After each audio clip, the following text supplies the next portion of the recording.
आणि माझा खर्च होऊन का पायी आजारी, मी नाही आजारी, पाय आजारी. माझा ड्रायव्हर तर एकदम बेशुद्ध आहे. मुंबईपर्यंत कसं तरी आलो, तिथून कसं यावं. पांडुरंग बुद्धी नाही देत, पांडुरंग एखाद्या महात्म्याचं स्वरूप देतो. इथपर्यंत मला घेऊन येतो. नाहीतर काय ताकद आहे माझी एवढ्या लांब येण्याची. काय बाई जंगल झाली आणि ती जंगल झाडी सोडली का विलासरावांची माडी. पांडुरंगाची पुढं उभी गाडी, कीर्तन ऐकायला बघा ना जाधवांची लाडी. आणि आमच्या सगळ्यांच्या झालं बाई बडबडी. म्हणून असा हा संत तुकाराम महाराज वारकरी सेवा मंडळाच्या वतीने इंजाळ मंगणपाडा तालुका वाडा जिल्हा पालघर आणि विलास या शब्दातच मोठी मजा आहे. तुमच्या आईने तुमचं नाव ठेवलं, वडिलांनी.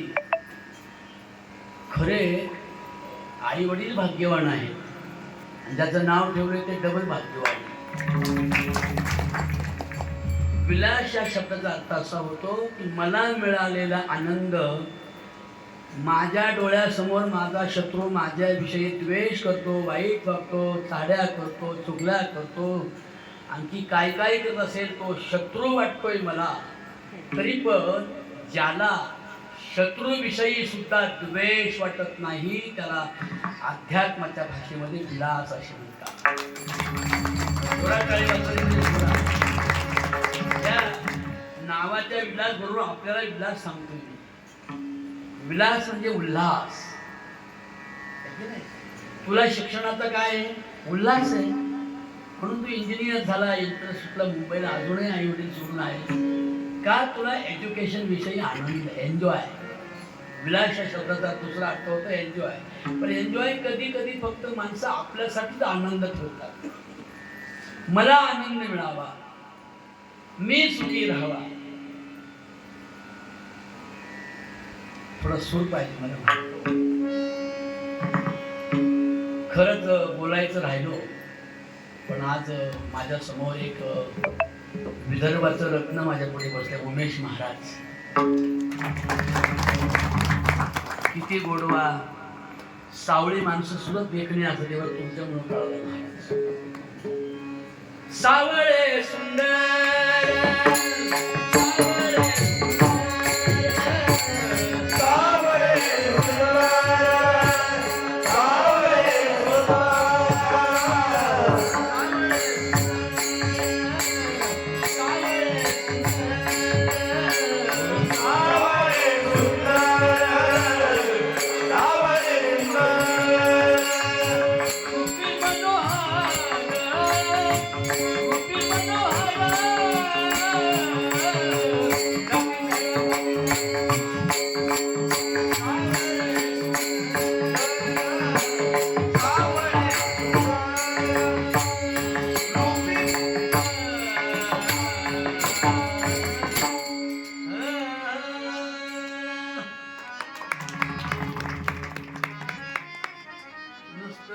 नाकी डोली सुंदर असून नाही मग माझ्या बहिणींनो. लई नाकाला शेंडा आहे, पण मध्यरात्री 4 वाजता देवाचं दर्शन घेऊन जातो. कधी दिवसा दर्शनाला येत नाही बाई. एवढा मोठा नाकाला शेंडा. एक दिवस सकाळी झाला तर बाया म्हणतात, ए नाकाच्या शेंड्यावाल्या, तुला नाक आहे का? नाक आहे सगळं. नाक म्हणजे प्रतिष्ठा, नाक म्हणजे प्रसिद्धी, नाक म्हणजे लौकिक, नाक म्हणजे प्रशस्ती. कळलं का? नाक म्हणजे लोकप्रियता.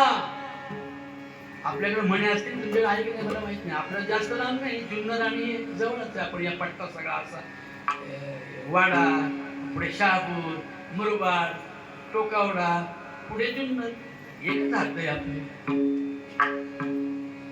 तुमच्याकडे म्हणतात का नाही कधी कधी, जर एखादी चुकीची गोष्ट घरातल्या पोरांनी स्वरांनी केली तर बापाच्या नावाला जर पोरापोरींनी काळीमा लावला तर त्या बापाला घरापासून तर देवळापर्यंत यायला नाक नाही, नाक कापलं नाही, कळलं का? नाक आहे का तुला? नाक. म्हणून नाक या शब्दाचा अर्थ काय करावी ती? नाक या शब्दाचा अर्थ गुड कॅरेक्टर. काय शब्द आहे? गुड कॅरेक्टर कळलं? चारित्र्य, पावित्र्य यांचा सुरेख संयोग कळलं. आणि म्हणून अशा ह्या खूप गोंडस लोकांमध्ये कीर्तन करण्याची विलासराव तुमच्यामुळे संधी मिळाली. म्हणून तुम्ही माझे खरे पांडुरंग आहात. पांडुरंग आहात आणि म्हणून तुमच्यामुळे मला एक एक या विठ्ठलामुळे मला एक एक विठ्ठलाचं स्वरूपाचं दर्शन झालं. विठ्ठल काय असा एका ठिकाणी आहे का? अज्ञानी माणसांना मूर्तीतच देव दिसतो. ते तिथे हात जोडतात, तिथे पाणी ओततात, तिथे दही ओततात. पण गीता काय सांगते माहिती? अज्ञान हे सैतान आहे. बोला अज्ञान हे मोठ्याने बोला, अज्ञान हे सैतान. कळतो ना? भूत आहे भूत. मग ते अज्ञान नावाचं भूत घालवण्यासाठी दुसरं एक भूत आपल्याला लागावं लागतं. त्याचं नाव काय माहिती का? भूत जबर मोठ गवाई.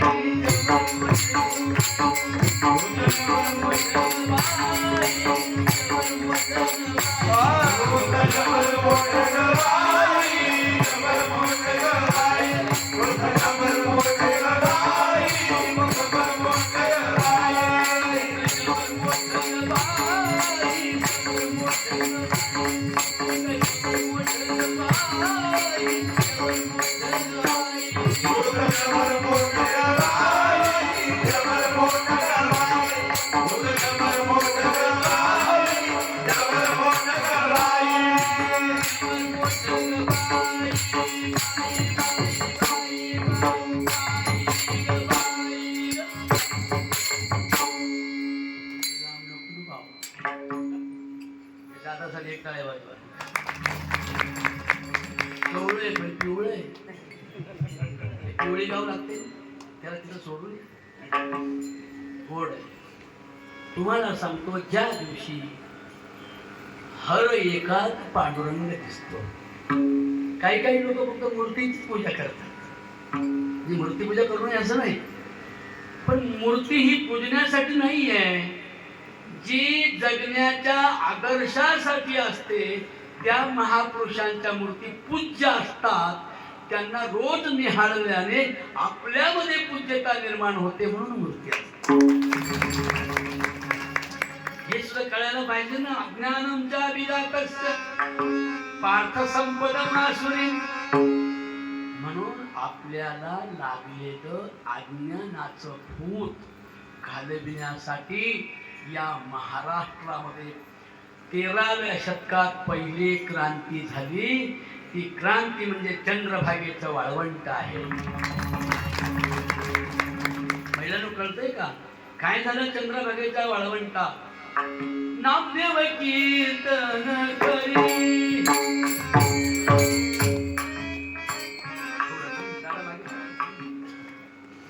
नामदेव कीर्तन करी. नामदेव कीर्तन करी. बोला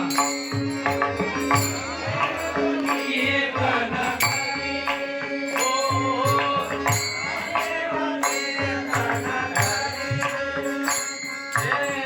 नामदेव कीर्तन करी. नामदेव कीर्तन करी. बोला बोला नामदेव कीर्तन करी.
वाळवंटावर सर्व जातीचे, सर्व धर्मांचे, सर्व पंथ संप्रदायांचे दलित, शूद्र आणि स्त्रियांना संघटित करून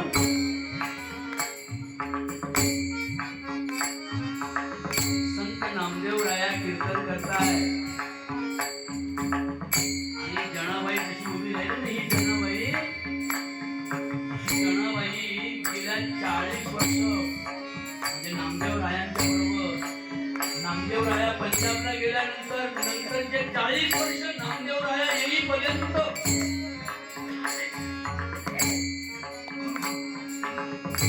या संप्रदायाची पेंढी आणि आळा जनाबाईंनी बांधला. म्हणून जनाबाई ज्ञानेश्वर बाबांना सांगतात, जनी म्हणे ज्ञानदेव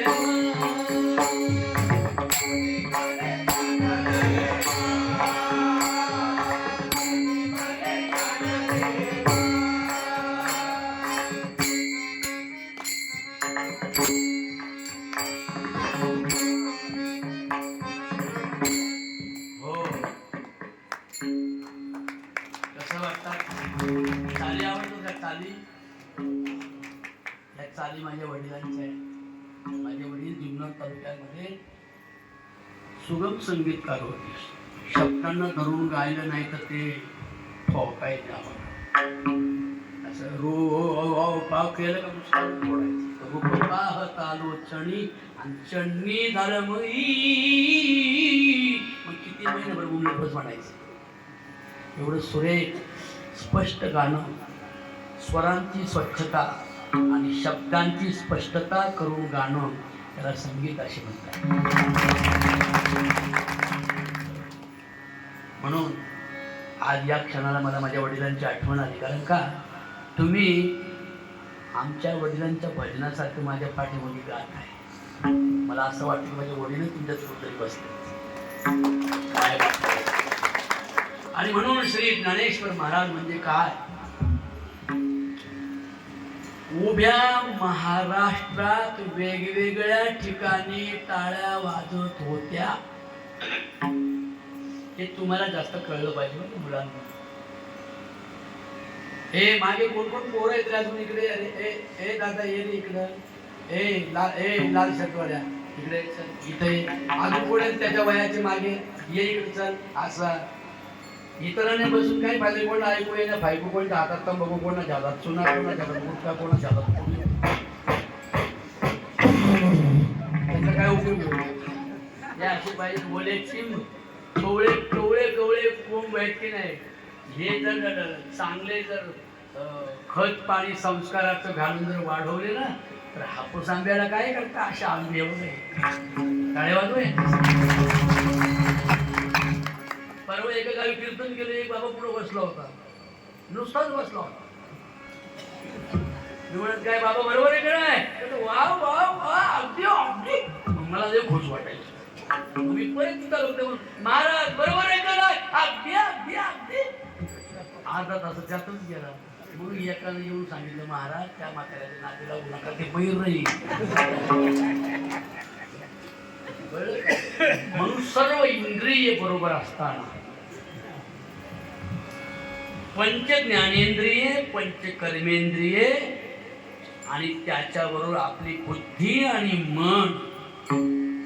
हे मन मन आणि बुद्धी सतेज आणि स्वच्छ आणि विलासी, कळलं का विलासी? उल्हासी म्हणजे एन्जॉय, आनंदी मन असेल तर स्मशानातही नंदनवन फुलवू शकतो.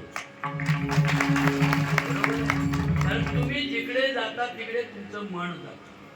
कारण मन आपल्या बॉडीमध्ये, या गाडीमध्ये मन आहे, या देहात मन आहे, या शरीरात मन आहे, बरोबर आहे ना? आणि वाईट किंवा चांगले प्रसंग ते मनच दर्शन करतं आपल्याला, मनच दाखवतं का नाही बायांनो? सुखाचे आणि दुःखाचे दिवस कोणामुळे कळतात आपल्याला? खरोखर कोणामुळे कळतात? का शेजाऱ्यामुळे कळतात का? आपल्याला आपलं मन कधी कधी खूप डिप्रेशन मध्ये घेऊन जातं, कधी कधी खूप नाराज करतं, कधी कधी खूप आनंदी ठेवतो. कळलं का? ज्ञानेश्वर माऊलीची एवढी सुंदर ओळ आहे ना, जेथे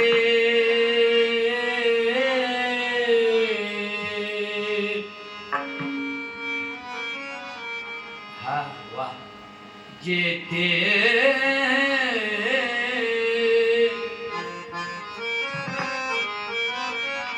संसार मारा के साठी टाळी ना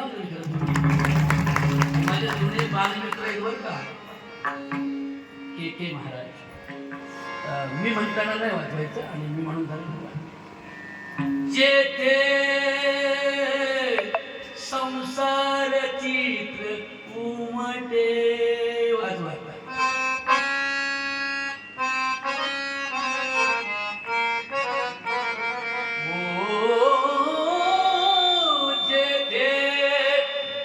संसार चित्र उमटे,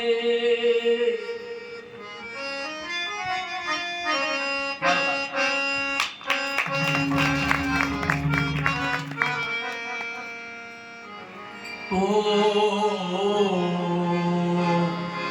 मनोरूप पटूच फाटे, तो मनोरूप म्हणजे सिनेमाच्या शोधाच्याही आधी सिनेमा कसा असतो त्याचं दर्शन ज्या संत साहित्यिकाने दिलं त्यांचं नाव ज्ञानेश्वर महाराज. कैवल्याचा पुतळा, चैतन्याचा जुवाळा, विठ्ठलाचा प्राणसखा, अनाथांची मायमाऊली, संतांच्या तारका पूजातून एकमेव तेजस्वी आणि ओजस्वी तारा म्हणजे श्री ज्ञानेश्वर.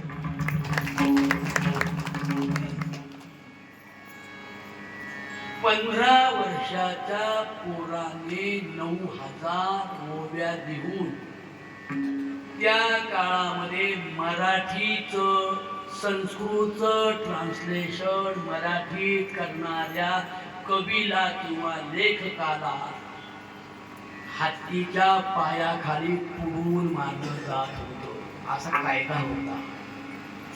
पण हत्तीच्या पायाखाली पुरून मेलो तरी चालेल, पण केवळ ब्राह्मणांची मिराजदारी पुरून काढी असं पहिलं ज्या ब्राह्मणाला वाटलं तो ज्ञानेश्वर महाराज. पाखांड्यांच्या मतखंडनासाठी केवळ धर्माची सोंगट ड्रामा करणाऱ्यांच्या विरोधात लढाई करून स्त्री आणि शूद्र अर्थात दलित आणि स्त्रिया ह्या गावकुसा बाहेर ठेवल्या. ज्ञानाचा दरवाजा त्यांना उघडा नाही म्हणून तो ज्ञानाचा दरवाजा फक्त दलितांना उघडा करण्याचा पहिला प्रयत्न ज्याने केला तो माझा नामदेव महाराज आणि ज्ञानेश्वर महाराज.